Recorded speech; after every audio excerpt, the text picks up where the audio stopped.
Support for your public radio station comes from our members and from Oriental Rug Mart and its Art Interpreted Gallery, committed to supporting the arts.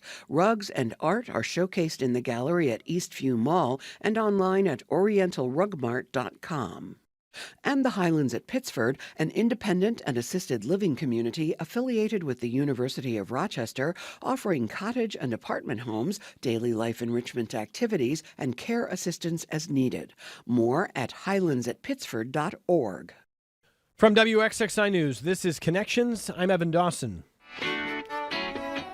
Our connection this hour will be made this coming February. The Super Bowl parade for the Buffalo Bills will take place, of course, in Buffalo, but you have to imagine that there will be massive celebrations in Rochester and throughout the region. If you think I'm getting ahead of myself, I am not superstitious, I don't believe in jinxes, and the Bills are winning the Super Bowl this season. And then think about what's going to come next. The team is getting ready to open their new stadium next year. They've had a little bit of fan comment about ticket prices or personal seat license prices, but what happens if the Pagulas decide that winning a Super Bowl means they can raise prices even more? I think most people would just say they don't care. They'd be so happy the Bills finally won this thing. 5 years from now, when the Bills are bad again, what happens then? I'm not trying to be cynical. I'm actually trying to be an optimist. I really do think the Bills not only deserve to win one, but they're going to. And the timing is going to be amazing. A gift for the Pagulas moving into this new stadium. And meanwhile, if you happen to attend the season opener against the Ravens, Joe Sayre, and you left early, and Josh Allen had some words for you, we're going to sort it out this hour. Giving up on Josh Allen. Joe Sayre is here. He's a Bills season ticket holder since when? For the last 15 years. This is my 15th season. 15th season, and you have a seat license for the stadium next year. Yeah, my wife and I committed to going in next year for the next 30. But for the next 30. That's how long the seat license is It's a active for. it's a 30-year mortgage. It's like buying a house, man. It kind of was with the prices.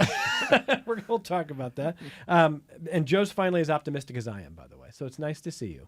It's great to see you Great as to well. have you. We're not going to ask Sandy Wright when your first game was. It goes way back to probably the 60s. But your first season tickets were 1973? 1973. 1973. And you've got a license for the stadium next year? I do. I Outstanding. had 4 tickets. 4 of them.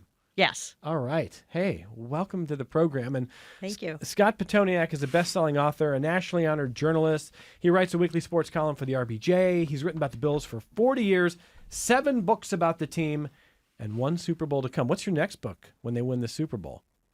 I'm sure there's like 17 people already have lined up for that one. So We I'll need have a to good find a different angle on we that, need a you know? good writer for it. Come on, Scott.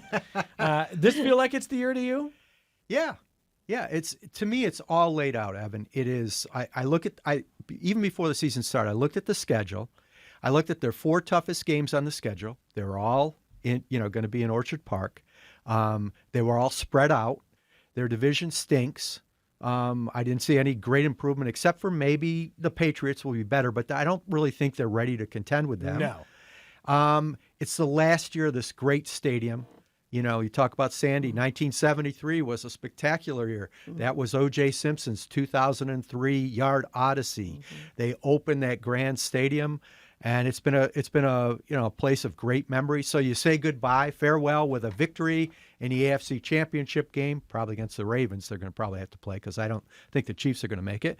And then you go to this, you go to the Super Bowl, you win it, and you come back and you bring the Lombardi Trophy back to the new place. Perfect, right? Pretty good. Yeah. Now, I must say, I have predicted other seasons in which this is the season. They're going to win it all. And I thought that after Wide Right, when they lost their first Super Bowl, because they had a tremendous team with guys who were in the primes of their career, and they kept going back, they went back, and they went back, and it didn't happen. So strange things can happen. We held our collective breath on Sunday afternoon when Josh went running off that field, because you never know. And we saw what happened with Joe Burrow. We've seen Brock Purdy. We've seen a lot of quarterbacks get hurt. Jaden Daniels, maybe? Yeah, Jaden Daniels. But got to stay healthy. 17's got to stay healthy, and as long as 17's healthy, there's a way. He is a Mack truck in a uniform, though. I mean, he seems indestructible. And I take your point about the 90s teams, but they didn't as good as Jim Kelly was. Josh Allen seems otherworldly in his ability to elevate the people around him. Yeah, you know what? I always think of a Teddy Roosevelt saying about, comparison is the thief of joy. And as a student of history, I really try not to be a prisoner of the past nor a prisoner of the present. The game is totally different. Jim Kelly, quarterbacks could get killed back then. You couldn't breathe. Now you can't breathe on a quarterback without a flag coming out. I'm not taking anything away from Josh. I think he is the most gifted athlete to ever play the position. I really believe that. He might be the toughest. He has all the qualities you want, and I agree with you in that point of a great leader elevates everybody else. And he does more with less than any quarterback in the NFL right now. He's not throwing to Andre Reed. The receivers aren't bad, but he's not throwing to Andre Reed. No. Cook is good, but he's not Thurman Thomas. Yeah. He's got a great offensive line. The rules are different. The rules are geared towards the offense. So much more so than in the Kelly years, let me tell you. So that makes a difference when you can get literally turned into a pretzel and now you can't. Yeah. I mean, there's a certain safety, which is good. I'm all for that, the way the game has evolved and so forth. But I think, we have never seen, I go back to the mid-'60s watching football. I go back to Y.A. Tittle and Johnny Unitas and Bart Starr all the way through. And I've never seen a quarterback with all the attributes that Josh has, with the package that Josh has here. Now, whether or not he wins or not, we'll see. It hasn't been his fault. He's been a great postseason performer. He has, if you look at his stats. The team has let him down. The coaching decisions have let him down, and the defense has let him down. If 13 seconds doesn't happen, that's one of the greatest performances by a quarterback in history. Yeah. And Mahomes was great in that game too. But people don't remember what Josh Allen did in that game because of 13 seconds. Yeah. And they lost that game. Yeah. That was an all-timer. Yeah. So given that that's the guy in the quarterback position, I know Joe Sayre would not have left early on opening night. They're playing the Ravens. Josh had some words for people who left early, and you did what? I left early. Oh, Joe! It's terrible. I could sit here and justify it and make excuses, but simply put, we have a long drive back to Rochester. I start my workday at 7 a.m. on Monday mornings, and if we had stayed, we probably didn't get home till 3 or 3:30. I mean, we got home at 1:30, leaving with 8 minutes left in the fourth, and it was after it seemed like the Bills threw the white flag up there. But I can tell you it will not be happening again. Now, Sandy, you were there at opening night. Yes. Did you leave early? No, What would you want to say something to Joe next to you? don't ever do it. You'll learn. I've stayed for every game, all the time, because I was at the first greatest comeback, and I told my husband 35-3, or what was it? 35-3 early in the Houston third game? quarter. Yeah, I was at the game. Of course you were. Yeah, and I crossed my fingers and I said, "We can do this." And the other night, it was so interesting because I said to my husband in the third quarter, we're within a couple scores. That's still a possibility with Josh Allen. Absolutely. That's still a possibility. And look what happened. And the crowd was going wild. You wouldn't know it, a lot of people left. It was so loud. Well, I imagine. Joe's not that loud. He wasn't missed. 15 points is 2 scores, man. I mean, that's a score and a 3 and out.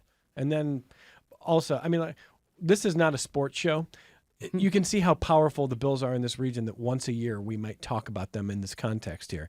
But I do want to say to Scott Petoniak, if you told me that to win a game against the Bills, you've got to get 3 yards with Lamar Jackson in one play, or you've got to stop Josh Allen when he's on fire and the stadium is on fire in a drive, I think I'm going to go for 3 yards in one play.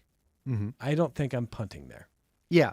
We talk about the famous comeback, the 35-3 game. Every time that there is one of these incredible comebacks, there's an incredible come down. The Houston Oilers at the time, whom the Bills beat in that wild card playoff game back in 93, they kept throwing the football. They were up 35-3. You've got to milk the clock now.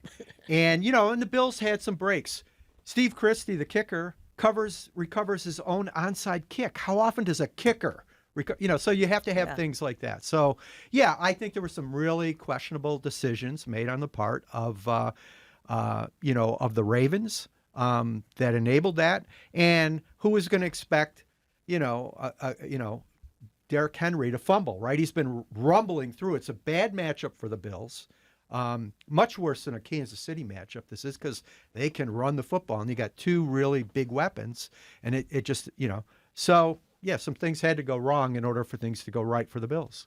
Yeah. Can you believe Joe left early? Well, I would say that, but I wrote a column that I fell asleep in my recliner. Now, at least I'm in my own living room and not far from the bed. And then I woke up and I go like, at first I'm a little groggy and this is a little surreal.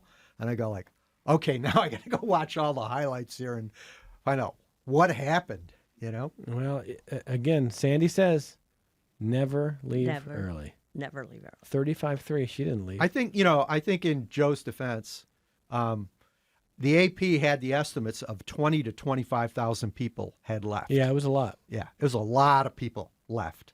That still means 50,000 people had faith, and I did not believe at that moment. Yeah. But this is where the psychology of the region comes in that I can relate to. I'm from Cleveland. I mean, I was baptized in sports pain. One of my first memories is the drive, then the fumble the next year. I was at the game where Michael Jordan made the shot over Elo that we all see in the highlights still. I was 10 years old. I mean, I know what that is like. And in 2016, Cleveland gets to the World Series, and my best friend is there. And he left early before we had a 2-run homer to tie the game in the 8th inning. He was out of the stadium about to pick up his car, and he's sprinting back down the street trying to get back in, or at least get into a bar to watch the rest of it. And I said, how could you do that? And he said, I wanted it so bad, but I didn't want to see half the stadium of Cubs fans celebrate there. It hurt too much. I've been too close for too long. I said, no, you've been too close for too long, and now you're old enough to know that your life goes on, but you don't miss the chance to see something special. That's what Sandy would have told you. Mm-hmm. You've had plenty of heartache. Lots of heartache. But you can live with it. It's just sports. It's I mean, it sports. hurts, right? It really hurts. It does hurt. It's been hurting a lot of years. What hurt worse, the 4 Super Bowl losses or the Josh Allen era losses so far where you know that he's playing great and this team is good enough to win and they're just not getting there? What hurts worse? Josh Allen's losses. Yeah. Or the team's losses. Yeah. Well, Yeah. But in the Josh Allen era. Right, era. Right. Not getting there. Somehow losing these games to a team in the Chiefs' name. They're not as the Chiefs are not as good as they used to be. So, Right. yeah, it's a lot of kind of collective pain, but do you get over it over time? I get over it easier than I used to. In the Jim Kelly days, it would take me a week. And now it's more a couple of days. Joe is still not over 13 seconds. No, it's tough, and I think you've seen my truck, but I've got Zuba's print on the hood of my truck, and that seemed like a great decision when I got it done before the start of a season.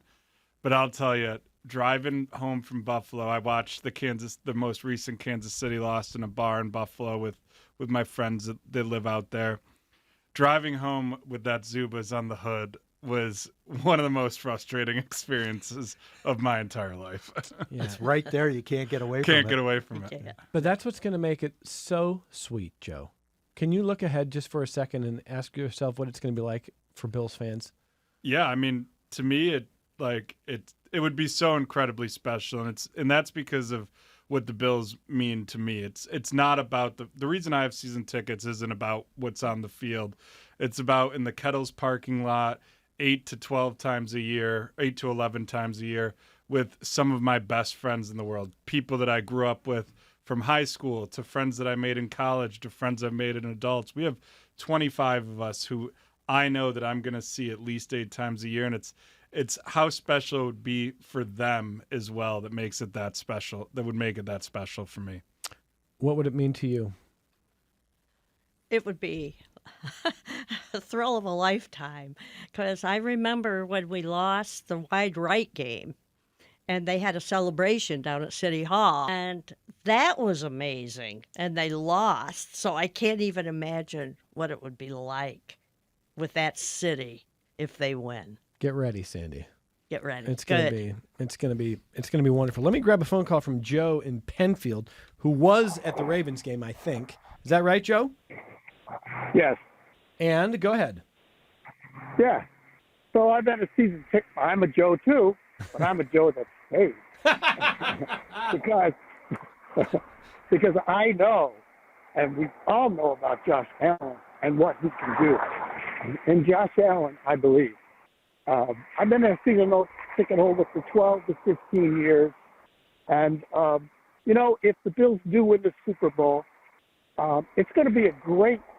It's going to feel really good for my self-esteem, and it'll be erroneous self-esteem, but that's okay. Oh man, I hope you get it, Joe. I think you're gonna get it this year, man. This is happening. Hey, please be careful too. It sounds like you're standing on the side of 490. Just be wherever you are. Be careful. Be careful if you're celebrating in Bills games this year when they win games. Like, there's not going to be any more close games until like the end of the season. That's another thing that I'm going to scold you for. Every game you're going to go to for a while is going to be a blowout. This was a chance for something tense, fun. Yeah, you can't scold me worse than I've scolded myself Okay, already. all right. That's just fine. Listeners, if you want to join the program, it's 844-295-TALK. It's toll free, 844-295-8255, 263-WXXI if you call from Rochester, 263-9994. Email the program, connections@wxxi.org. Let me read an email from Gary, who said, the Pagulas are going to price me out of being a fan. I just don't understand how a bunch of billionaire owners in this league always convince the government to pay for their stadiums. Then they raise ticket prices past what I can afford. What am I supposed to do?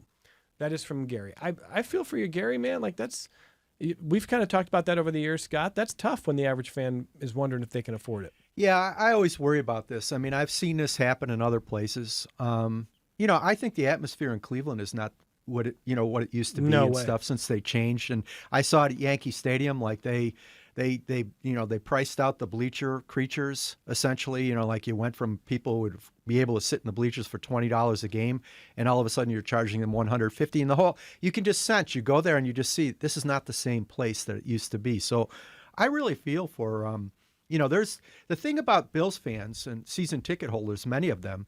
There's a lot of generational fans, and this is a family tradition.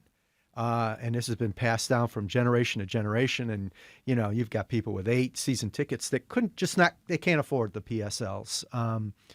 So I am concerned about that. And as you said, things are cyclical in the beginning, and they'll probably be bad again at some point here. I mean, every team, goes through these ebbs and flows and ups and downs and so forth. And Not Cleveland. It's just bad all the time. bad all the time. But Cleveland doesn't have Yeah. any ups. We just stay Yeah. down, so we allow for Yeah. some franchises like the Ravens don't have any downs. So it's a neat little equilibrium. It's fun. Yeah, It's fun being a but Browns fan. I do feel for the average fan, because I think they changed the pricing on the PSLs after there was an outcry, A little about backlash, that. yep. Yeah, I mean that did come down. They squeezed as much as they could initially, and then they gauged it and they said well, we better make some adjustments now in order to fill this place. But I think I do think a lot of people got priced out, and I feel for them because they're true fans. I mean, and in some respects, it means even more to them. This is their vacation. This is everything else. This is their and their self-esteem gets tied into, as we know in sports. How you feel about yourself and your community and so forth. So I feel for them. Joe's talked about this. You've traveled, you've seen them on the road, and you price in kind of vacation kind of pricing to watch the Bills. That's a big ask for a fan, but you do it.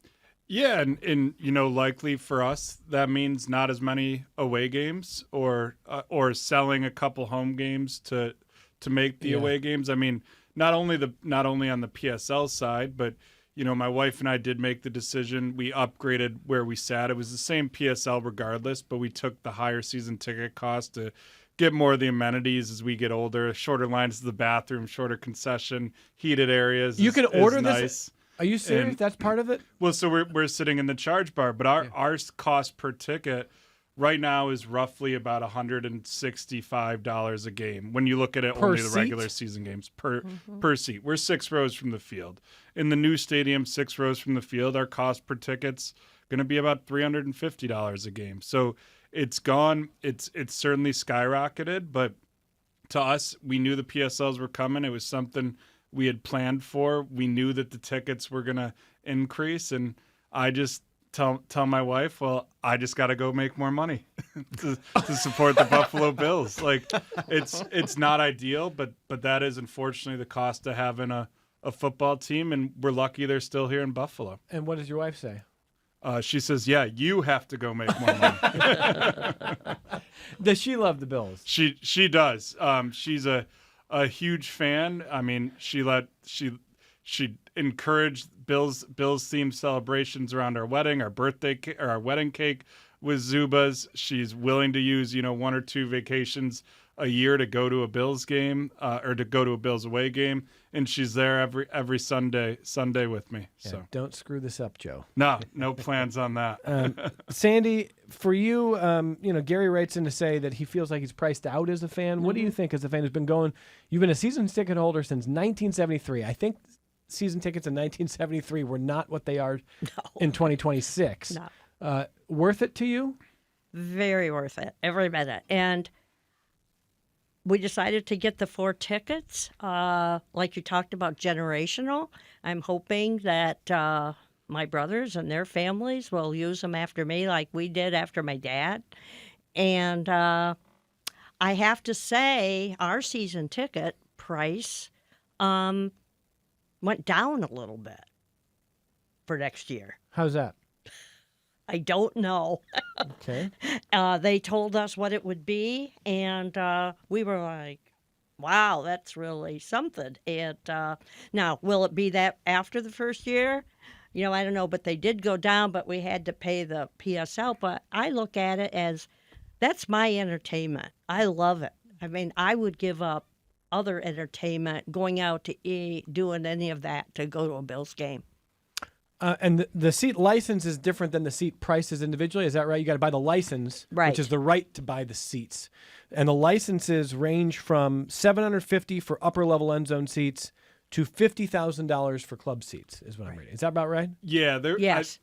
There was like only 400 of those 50,000. Like, I think that's their corporate sponsors. It's like Okay. a glassed-in box on the 50-yard line. Like, the majority of the PSLs for we're corner end zone 100 levels. So Can you disclose what your PSL was Yeah, happy to. Our PSL was $5,000 a seat. per seat? Per seat. But as soon as you got the section next to us, it was $4,000 a seat. And then as soon as you got up into the upper rows, it was much cheaper. And I have a friend that just bought them at I think $750 for a PSL. So there was price points for everyone. And honestly, the upper deck in the new stadium, I've had the luck and opportunity to go to some of these new stadiums with that stacked seating. Like, those are going to be the best seats in the house. Like, You're going to being see the that action really well. That 400 level is going to be by far the best way to watch the game. Sandy, can you disclose what you had to pay for PSL? $2,500. $2,500.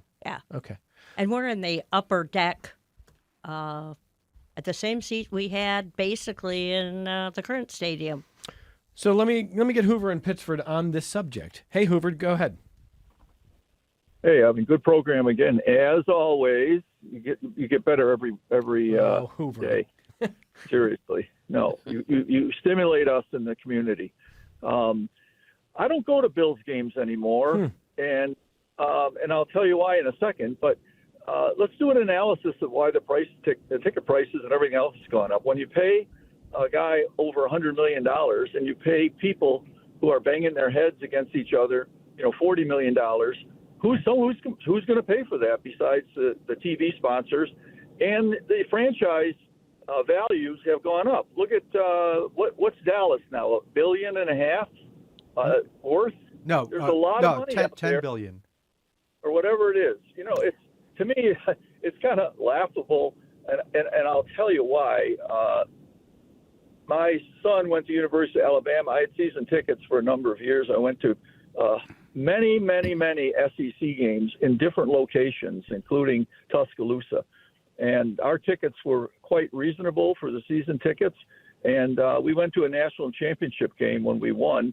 at the Sugar Bowl, and I got to see an undefeated Alabama team beat an undefeated University of Miami team in the stadium with the cloud of Bear Bryant over the fans. It was an emotional moment for everybody who was an Alabama fan. Anyway, my grandson is a senior at Alabama now, and so the tradition carries on. But I don't go to the Bills games anymore because I went when some of my grandkids and that were a little bit younger. And what I saw in the parking lot, I tried to explain to them that these are adults who are just having fun. But what they saw was people jumping off of cars onto tables, people puking between cars, people urinating all over the place, and it was a bizarre behavior. I was embarrassed to be there with other adults. So we don't go anymore, and I'm not going to expose my kids or my wife to that kind of behavior. But if that's what it turns you on, that's fine. But for me, I'm not doing it, man, and I'm not paying that kind of money either. So anyway, I'll turn it back to the people that love the Bills because I like them, but frankly, I used to be a Patriots fan until Belichick left. So now at least I cheer for the Bills because I live in Rochester. There you go. Hoover, thank you. I appreciate that. So Hoover has seen some things he doesn't like. Sandy, have you ever jumped through a table? No. Never? You've been a Bills season ticket holder since 1973? Okay. Right, I have not. I've seen a lot of people do it, but I Okay. have not done it. Could you think you could do it now? At No. your age? No? No. Wouldn't end well. Wouldn't end well. What do you think of table jumping? Are you good with it? Sure. It's fun? Yeah. People laugh, have fun. It's okay. Okay. Have you seen some of the stuff Hoover's talking about? You know, I've seen it probably in the 80s. I have not seen any of that recently. I really haven't. I really think, in my opinion, where I sit and where I go, that just doesn't happen. I sit with people that we've sat with ever since What about we in the got parking lot? What about tickets. pregame? No. No? Okay. Joe, have you jumped through a table? 3. And how has it gone for you? Did you break the table? Broke the table each time. Have a 2-1 record when going through tables. So I will go through a table at the last possible home game of the year. So this year, hopefully that's the AFC Championship game. And we've only lost one of those that I've gone through a table. As for the stuff Hoover's talking about, I think, that's using certain special, that's painting the brush of many with the actions of a few. I mean, any collection of people partying and having a good time is going to do that. So if you're not going to go to a Bills game, then you're not going to concerts. You're not doing things like that. But I mean, our tailgates are a lot of fun. They're respectful. Like They're positive energy. They're positive. Yeah. Like I don't know why jumping through a table is a bad thing unless you're doing it in a dangerous way or impacting other people. Well, hold on. Before I ask Scott how many tables he's jumped through, I think it's 0. What do you mean you're 2-1 jumping through a table? Like the Bills have won 2 of the games I've jumped through a table. I thought like you personally, like your body, No. like only once did you get injured. No, I haven't been. Well, I've been hurt, but I've never been injured. There's a big distinction. Have you been sore there. the next day? I've been sore for weeks after with some of them. Boy, now you start to feel like what Josh Allen feels like. You have a lot in common. Well, I'm with him. getting. Well, I mean, we're the same height. I'm a little heavier than he is, but yeah. I mean, to me, it's just people having fun. Like that's part of football. For those who've never jumped through a table, what's the psychology of it? Why are you doing that? I like to be the center of attention, and when there's 150 people standing out there cheering you on, or as you give a little rah-rah speech before you go to walk in the game, and then jump off the back of either my truck or my wife's Jeep. Won't do that again. With her shocks, I got way too high in the air and it hurt badly. But it's just something that's it's uniquely Buffalo, and it's a fun experience. And again, I think it goes back to me just enjoying being the center of attention. Was it cool seeing Jason Kelsey appreciate that stuff? Yeah, I mean, I love Jason Kelsey. Like, he's a guy that if I could have put anyone from another team on the Bills, like Jason Kelsey is a Buffalo. So Bill. even though you're playing the Chiefs, like you were good with some of that stuff. Yeah, 100%. It was good nature. Yeah, good nature. Like my take on sports fandom is like we've been to a lot of away stadiums. Like, I'm good with some talking smack, things of that nature. Like, as long as you don't do it with cruel intentions and aren't trying to hurt someone, like, it's all in good fun. It's just sports. I'm with you there. One of the dudes I coach in baseball, he surprised me, told me he's a Ravens fan, and he and his dad were given 2 tickets like right down near the field. He had never been to a football game, and he was almost in tears for the opportunity to go see it. I have not spoken to him. He wasn't at the game this past weekend. I did not get a chance to find out how it went, being at his first ever NFL game, loving the Ravens and losing like that. But I hope he was treated well by Bills fans. That's what I hope. I hope that he was treated respectfully, because in the end, razz each other, sure, but we got to be able to be in a society together where we're not throwing punches. That's the stuff I don't get at all. Yeah, I haven't seen a fight at a Bills game in years. Like, Good. when they were bad, it seemed to be a regular occurrence. People but, fought more when they're bad? but now that they're good, I mean, I've seen more fights at away stadiums than I have at the Ralph. That's interesting. I see in Cleveland, there's very little fighting because everyone's already resolved to lose it. I saw a guy wearing a shirt that said, "We almost always almost win." And I thought that's a great way to describe Cleveland fandom. So, Scott, I assume you've never jumped through a table. No. Okay. Are you a fan of the practice? I'm really not. No. No, I'm not. I don't get it. Number one, I think it's destructive. Hold on. Joe just described it No, for you. I understand. I understand. And it's not a, believe me, I love Bills Mafia. I love the passion of Bills fans. I think the thing I love most about Bills fans is their philanthropic side. When something goes Yeah. wrong, they're I think it's I wish every fan base would model that behavior. I think that's fabulous. What Scott's talking about, for people who don't know, is when there have been big, important games and that an opponent has had something happen. Take the Tyrod Taylor era where they got into the playoffs on that crazy ending in the Baltimore game. Cincinnati plays Baltimore. Buffalo needs Cincinnati to win. If I'm remembering this, on New Year's Eve, they get into the playoffs, and the Bills fan base floods charitable donations to one of the Bengals. Andy Dalton, the Andy quarterback who Right. delivered the victory. Yeah. And they've done it other times too. Like, with officiating has been a little bit, questionable against the Bills. They'll donate to a site, for the blind, whatever. Oh my God. Well, yeah, but Well, it is still going. it's a good charity. positive, Yeah, yeah. And on you'll see these things. I like that. As far as the tables, I just don't get it. I've seen a lot of people get hurt. And I have seen fights, and they talk about the Browns and the Bills when there's a night game. Security really, really doesn't like that.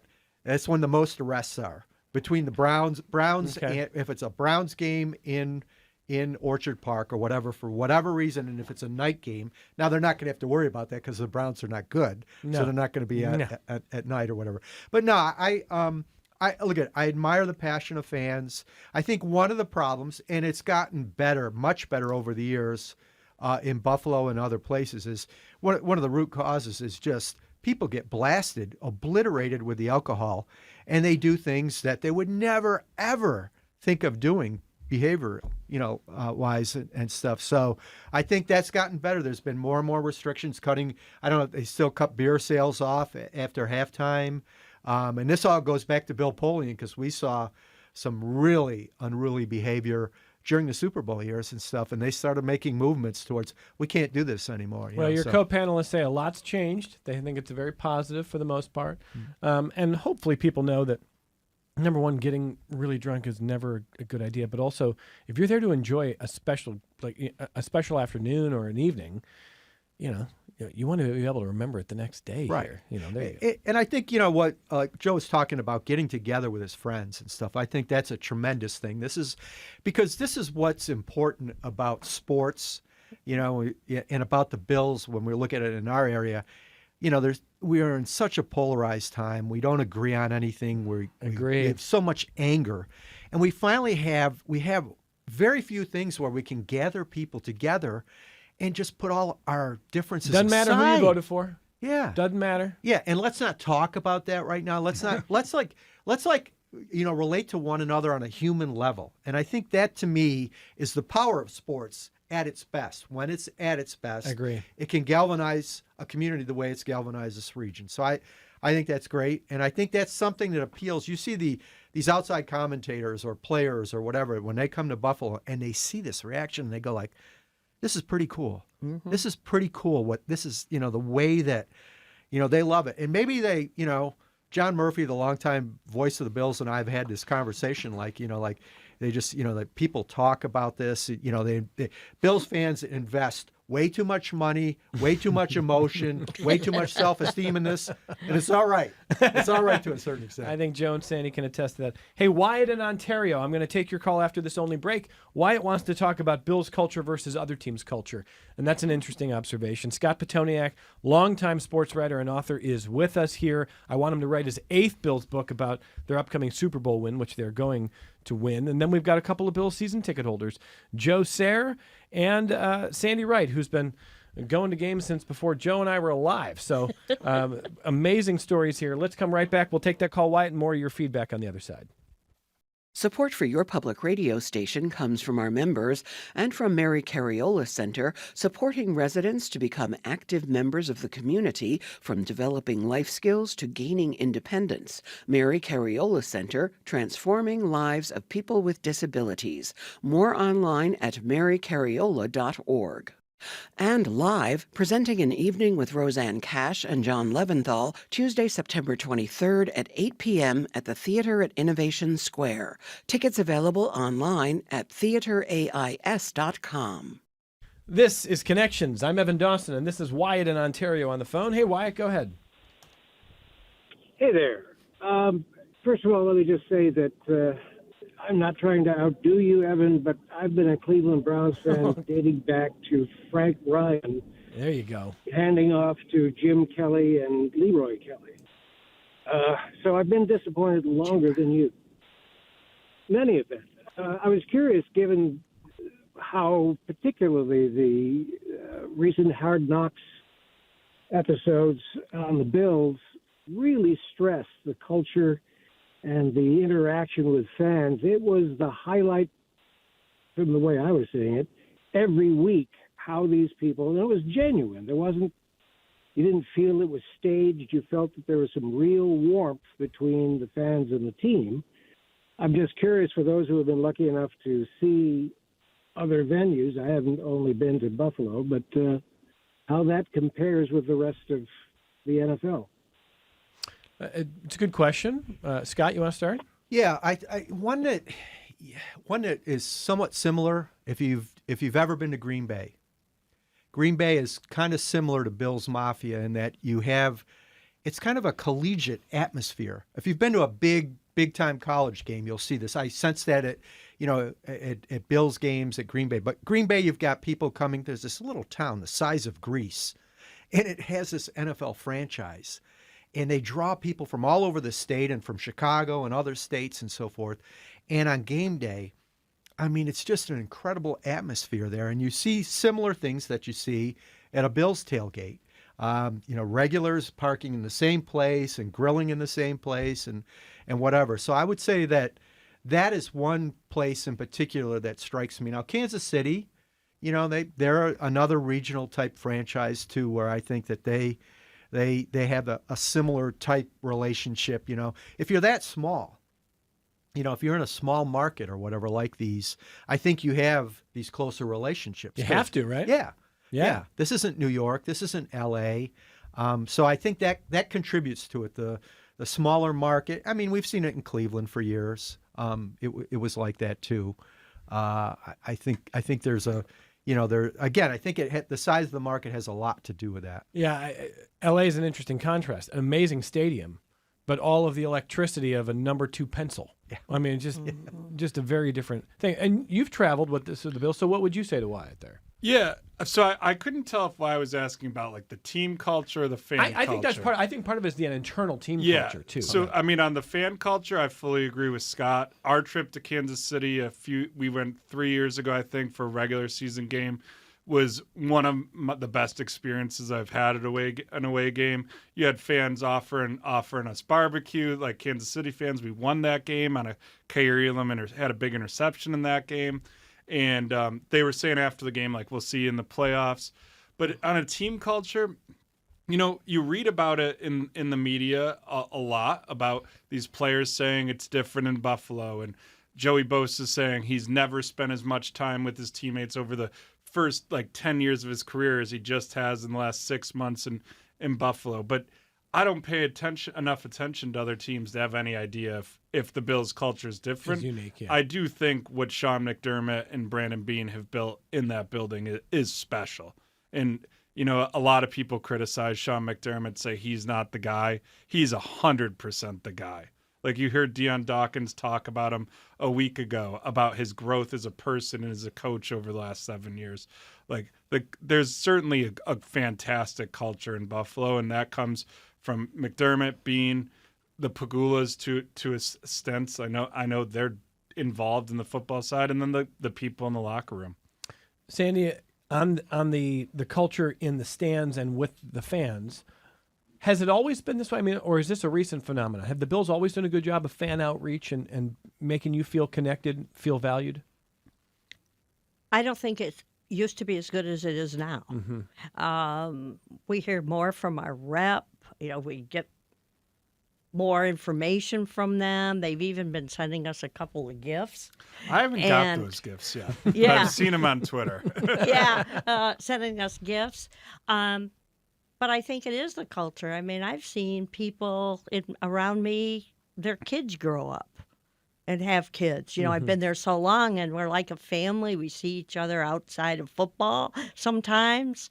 It's amazing. I've been to 19 other stadiums, and I was trying to think when you asked that question, have I seen anything quite like it? I can't think of any, really. I've been to, Indianapolis. I didn't see it there. I didn't see tailgating. SoFi, I wasn't impressed at all with that place. And the fans, it's just a different, like you said, a different feel, a different atmosphere. Yeah, and there's a lot of Cleveland fans in my family, and so every year in Chautauqua when we get together for the big family reunion for Christmas, I got one cousin who walks in and annoys half of us from Cleveland, and everybody else knows what to do. He walks in the door and he puts his bags down. He just goes, "Hey, hey," and and what do they all say, Sandy? They all just do it right back at us. Hey. Yeah, right back. And then it's "Let's go Buffalo," and the Cleveland fans are going like, "Oh my gosh!" But I mean, it's special, and this is a special time. That's why it's going to be amazing, all throughout this winter to see what happens when they pull it off. It's going to be really, really cool. But Wyatt, I think it was a really good point on culture, even within the team, and I think Joe's a pretty good defender of Sean McDermott. I mean, culture matters. If you have ever coached at any level, I don't care if you've coached Little League, your culture matters. In fact, at Little League, it matters the most. But culture matters the most everywhere you go. And that's not easy to set. You can't just automatically find an X and O's person to be also a good culture person. So really, really good call there, Wyatt. I appreciate that. Here is John, who says, Evan and Guess, I too am a member of the Factory of Sadness, the Browns. Factory of Sadness, for those who don't know, is the name of the Browns Stadium. The Bills are second or third on my depth chart. PSLs are a slap in the face of the fan and the consumer because of the New York State taxpayer aid, the super healthy TV contracts to the NFL and franchises, streaming services, and the vending prices that have priced me and my family out of the venue. My son's PSL cost was $8,000 per seat. Come on, Mr. Pagula and Mr. Goodell, get real. That's from John. He calls himself a Browns guy. But, we've talked about it. $8,000 for some people as a seat license. That's something you factor into the price of being a fan who wants to be there.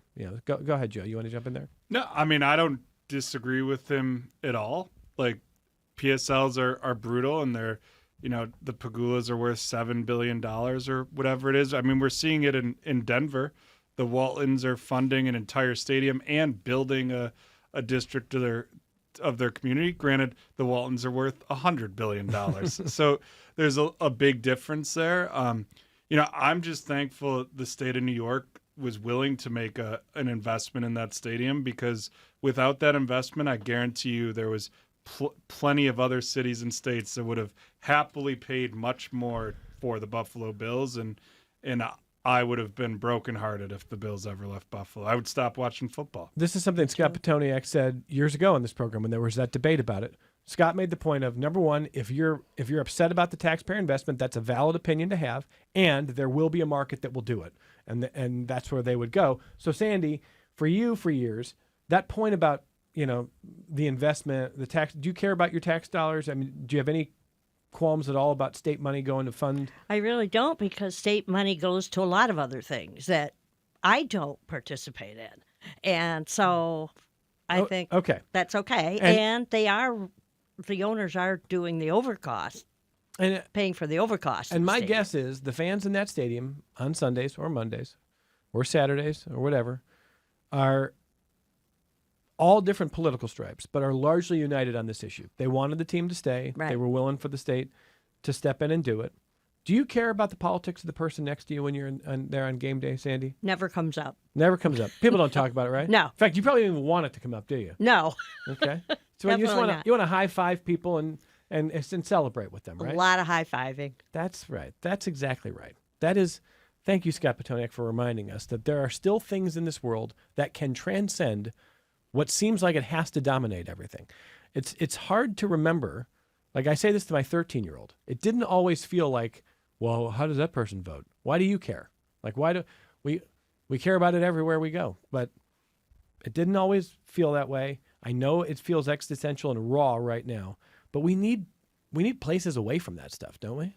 Yeah, I call them, talk to my wife about this, oases of joy, that when life is really bothering you and all these, extra circumstances here that you have no control over or little control over, just got to try to glom onto those, and visit those oases of joy, whatever they might be for you, whether it's the theater, whether it's a football game. We've got to try to find some commonality, or we're just not going to survive as a society. We really aren't. And so, there's a lot bad about sports, but I think that, again, at its best, it has this power to bring us together and, to find the humanity in one another and unite behind a cause. And you might say it's frivolous, a football game. All right, so whatever. But there is some value to it. I think so for sure. Joel writes in to say that's the power of the NFL and other leagues. Mm-hmm. And he does say, by the way, he says, new stadium, fewer seats, on the backs of taxpayers, and more significantly, the Seneca Nation. I love the Bills, and I was at the Bills' comeback in January 1993 against the Oilers, so I'm no less a fan than every member of Bills Mafia, but no need for us to pay for the stadium. That's from Joel. And Patrick has an idea for your next book. Patrick says, for Scott's next book, interview the fans that hold seat licenses, find out who they are, what their story is, how long they've been there, and you're going to get great stories with people like Sandy who've been there for decades, who are going to feel that emotion build up there. So Patrick says, bring it back to the fans, especially the Sandy Wrights who've been there for decades. Oh, it's a great idea. How's that for a book? It's a great idea. Yeah. Can Patrick be your agent? Yeah. I need an agent. Just ask my wife. I need an agent. So as we get ready to wrap up here, I just want to thank our guests and listeners. I just got a note from Art. Listening in the kitchen over at Lento. Art says, I was there. I didn't leave early. So satisfying to hear those Baltimore fans get real quiet. Go Bills. Josh Allen is the GOAT. So there you go, Art. Even the kitchen crew over at Lento wanted to let Joe Sarah know you made a mistake. But you know what? It's going to be better because you're going to be at every playoff game. When you've got these seat licenses, you're going to the playoff games, right? Yeah. So you like around the beginning of December, you can you'll get invoiced for whatever your playoff tickets would cost, and they just guarantee you your 2 seats.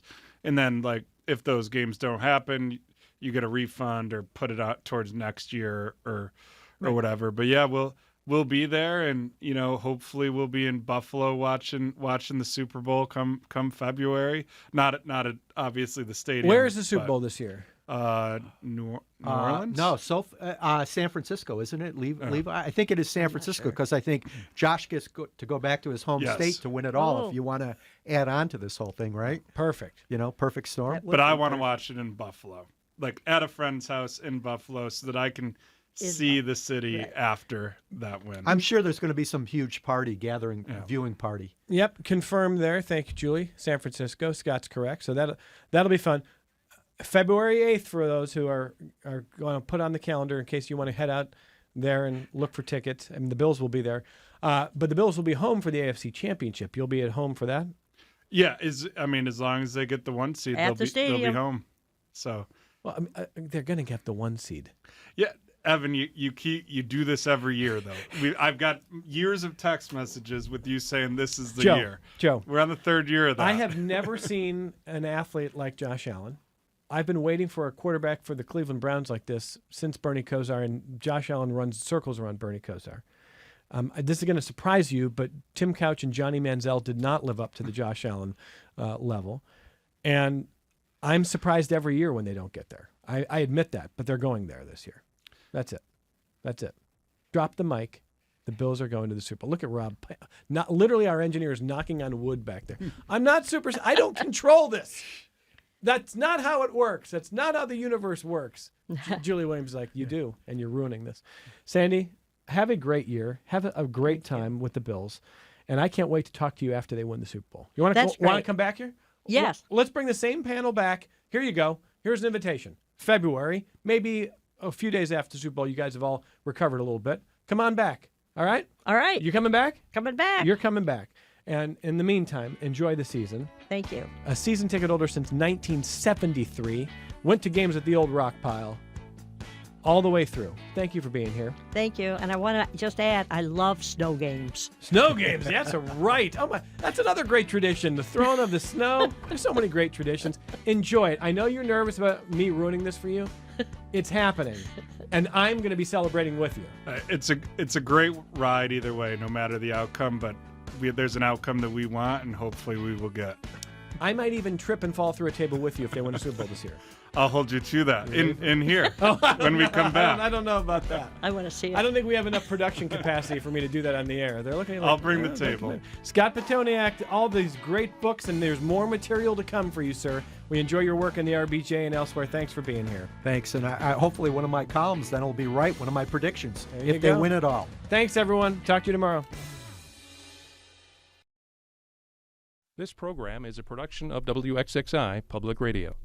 The views expressed do not necessarily represent those of this station, its staff, management, or underwriters. The broadcast is meant for the private use of our audience. Any rebroadcast or use in another medium without expressed written consent of WXXI is strictly prohibited.